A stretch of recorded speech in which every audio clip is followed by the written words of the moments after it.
ងបងបងជួបអូនមួយជាតិចង់ជួបទៀតជួបម្ដងទៀតណាមិនចាស់ស្នេហ៍អាឡ័យក្លិនផ្កាបងធ្លាប់ស្រោចទឹក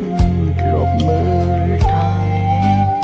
ពេលនេះស្នេហ៍អូនសុខទុក្ខយ៉ាងណាហើយបើដំបងស្នេហ៍យើងផ្អែមណាស់អែមដូចមីស្ករពេលនេះស្នេហ៍យើងអស់ល្អព្រោះតែប្រាំង